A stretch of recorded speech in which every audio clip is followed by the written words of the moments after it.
Welcome to this tutorial showing how to find company and equities data in DATASTREAM. Please make sure that you've watched the logging on to DATASTREAM video first. I've successfully logged into DATASTREAM and I'm ready to start my search. I'm going to use the time series request option here on the left to open this request box. And I want to search for Sainsbury's, and I'm going to find market value and dividend yield.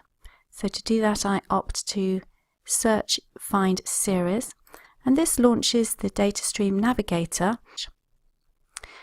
So it's a good idea when it opens for the first time just to clear the previous search so that you're starting from the beginning, because it tends to remember the last thing searched for. So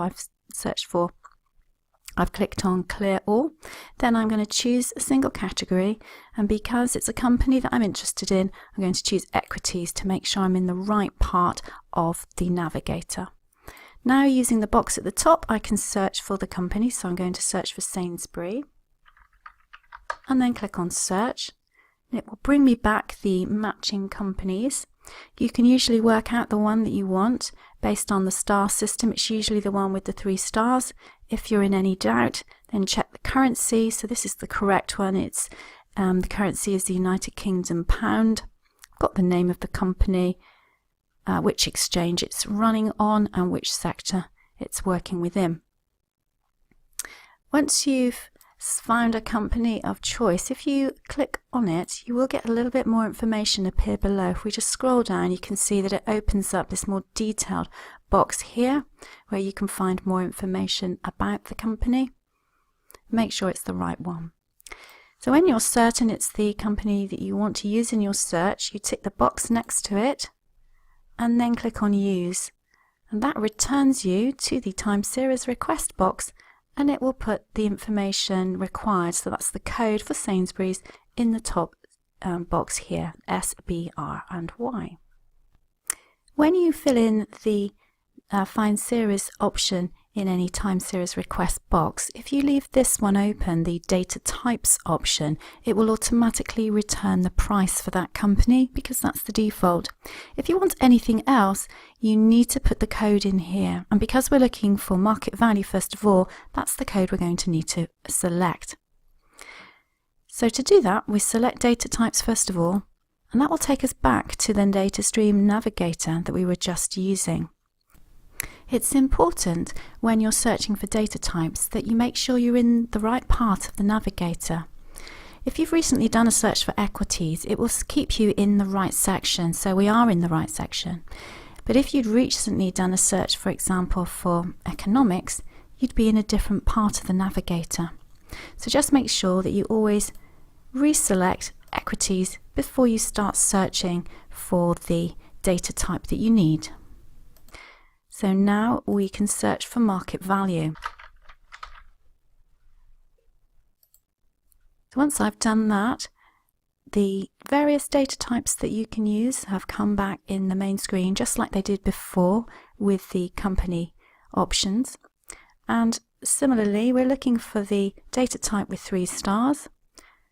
And if you select it by clicking on it, you will get more information about that variable. So it explains how the variable is calculated and give you a little definition of it so that you can be certain it's the right one. I'm going to close that. So it's market value that I'm looking for. So I'm going to tick the box, click on use like I did before, and that particular code is returned to the DATASTREAM time series request box ready for me to use. Now I've got to now make a selection of the information listed below. So I'm going to stay with the default here of the start date of -2y, that means for the last 2 years.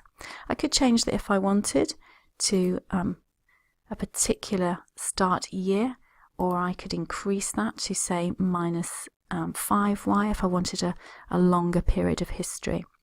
Then you need to make sure that the frequency of the data matches the availability. So I know that market value is a figure that's available on a daily basis, so I'm happy to stay with that. If it was another variable that maybe was only available weekly or monthly, I would need to change my selection. Then we need to also make some selections in the options section too. So by default, display row titles and column titles is already selected, so that's good. But we also want to display headings, so I'm going to select that as well, and display currency. Then there's one extra element which is automatically ticked, which is really important that you deselect, and that's this auto refresh. We don't want that selected. The concern with keeping it selected is that it will refresh your data automatically when you're not connected to DataStream, and it could wipe it out. So it's very important that you deselect auto refresh. So when you've done all of that, we're ready to submit and ask DataStream to retrieve that information. So I'm going to click on submit now. So it's returned the information that we wanted.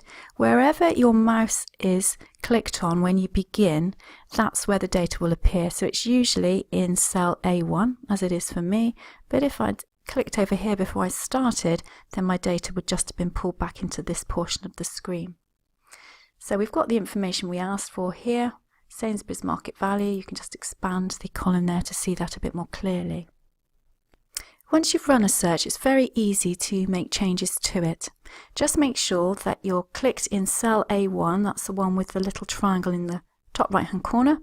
Then that enables you to click on the edit request option up here. If you're clicked somewhere else, edit request won't work. You must be clicked in here. Then select edit request, and that reopens the time series request box, enabling you to make any changes. So if I wanted to keep market value in my search but add another variable, I can do that very simply by clicking on data types and taking me back into the navigator. So I can clear this search by clicking on the X there, and now I can search for another variable. So I'm going to search for dividend yield.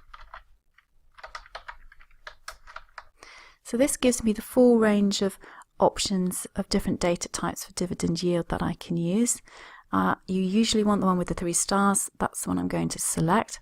Again, I could just click on it to get that explanation of it beneath, so you can be certain it's the right one. Tick to select it, say that you want to use it, bring it back into your time series request, and then click on submit. Again, you need to make sure that the data is available on a daily basis if that's what you've originally selected, which I have done, so that's ready to use. Just remember to save your work to a memory stick when you've finished, so that you don't lose your work at the end of a period using DataStream. That's the end of this tutorial. Thanks for watching.